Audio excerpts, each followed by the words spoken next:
a great challenge this week, one we're excited about, playing at home.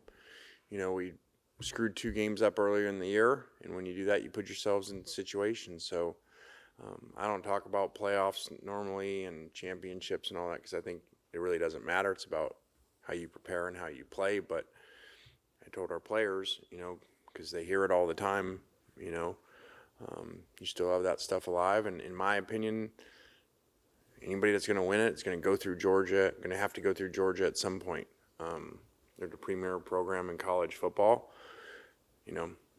Outside of Alabama, they won 51 straight games. And let me repeat that, 51 straight games, not non-conference, not, that's 51 including playoffs, straight games, which it's got to be some record in the history of football to win 51 straight against everybody but one program. So, and they're loaded as always and playing really well. Went into Texas, who was the number 1 team, and beat them.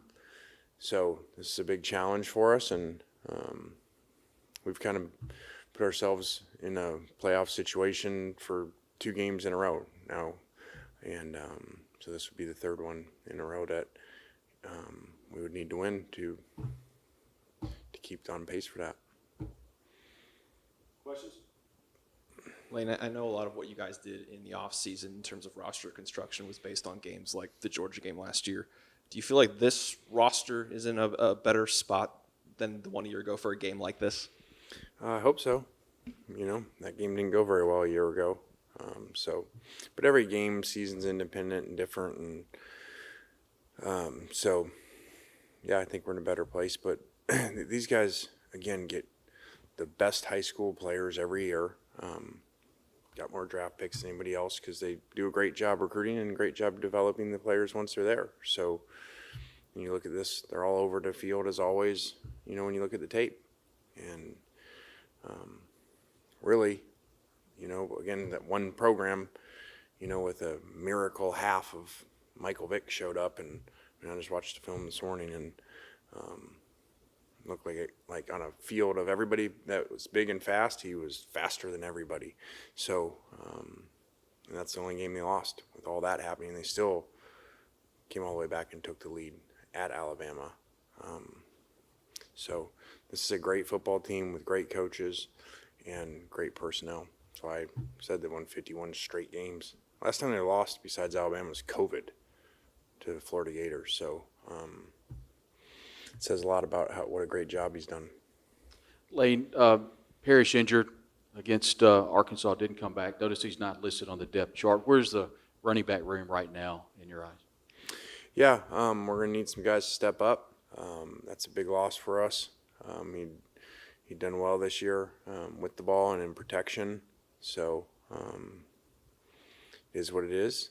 People face injuries and teams face adversity, and that room's facing it. So I need you guys to play well. Having a chance to look at film, and obviously, Dart hadn't had his best play against SEC, but Saturday, obviously, we saw what we saw. What did you see going back to the film that he was excelling at? Well, his accuracy. He had amazing accuracy Saturday, and really as you look at the plays, basically his only incompletions are throwaways for the most part. A lot of times, even when you play really good games, you come out like afterwards and you feel afterwards, well, what if this receiver wouldn't have dropped this ball, or if it would have made this throw, then it would have been this, kind of like the South Carolina when we screwed up all the people that were wide open in that game. But this was one of those games, and I don't think anybody dropped the ball, and he really, outside of throwaways, really didn't miss a pass except for there's a overthrow to Juice by a couple yards on a fade. Going off what Brad asked about the running backs, just how much of a role do you see Thomas playing in the Georgia game, to ask in specific, but the rest of the season? I don't know. He did a good job when he went in there. He's a very consistent player, so we're going to need that position to play well against a team that most people don't have much success running the ball against them for years. Again, the outlier game's the Alabama game when it was like Michael Vick in college and nobody could catch him. Outside of that, these guys have played extremely well. And some people say on offense, well, they're not used to, and The Kentucky game's an outlier for them. Outside of that, they've scored over 30 points in every game.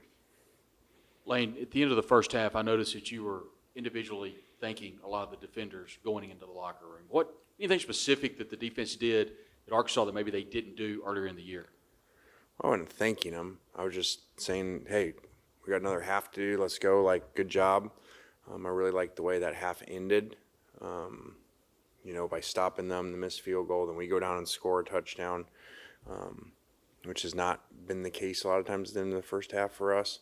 So I just really wanted to keep guys engaged and tell them there's a long way to go here. Even though it's 35-10, we got to come out and play really well. Having coached with Kirby, that you did at Alabama, I'm sure you expect a lot of pressure from their defense coming Saturday, right? Yeah, they do a great job. You don't have to pressure, with the D-line so good. And then they do a great job changing it up and really big physical linebackers that pressure. So, and they're really challenging the way that they do it. Look at the first half of the Texas game against the #1 team in the country. So, like I said, they've been doing this for years. This is the elite program in college football. Took over for Alabama's run, and if it wasn't for one program, they'd be on their way to the 4th straight national championship. They'd have 3 in a row, and they'd be #1 right now. So the pass you threw down to the official there on the sideline, he didn't do a very good job of catching it, but was it throw it a little bit high on purpose, you think? Yeah, I didn't really watch after I threw it, so I was still frustrated about the no timeout, but so I didn't watch it. He actually jokingly told me he didn't try to catch it afterwards later in the game.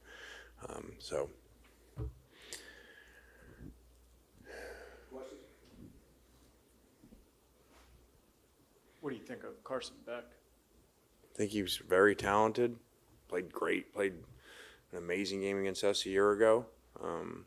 She's throwing some picks, but quarterbacks go through that, and it's it's a good problem to have. To me, you have a highly talented quarterback like him that can make all the throws, and is throwing some picks. You just got to work through that part, and you got a great quarterback. Versus some people around the country say, okay, well, they protect the ball, but the quarterback can't make the throws. So it's a good problem to have. Like I said, these guys scored 30 in every game and are extremely talented.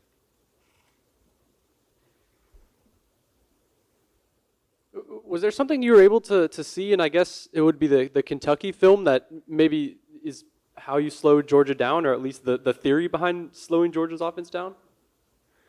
Well, I think when Kentucky's healthy and motivated on defense, they can play great defense, which they've shown.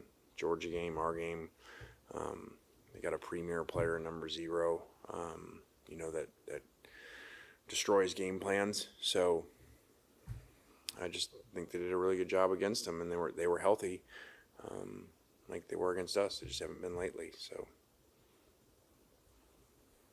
Lane, obviously you coached against Kirby last year, but just what's it like, going against a guy who you used to coach with at Alabama?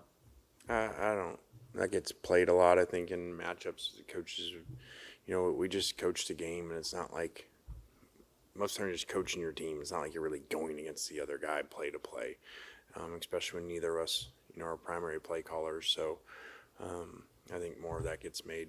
At the end of the day, it's getting your players to try to play really well, regardless of who you're playing, and also to have really good players, which he's done a great job of. He's a phenomenal recruiter. How would you evaluate Austin Simmons' performance at the end of that game? Thought he did a good job, made 3 nice throws, and commanded the offense well. And talk about Daquan Wright's performance, stepping up for Caden Prescorn, who couldn't go. Yeah, Daquan had a really good game outside of the penalty, and really did a good job catching the ball and making people miss, and blocked well too. 2 games in a row.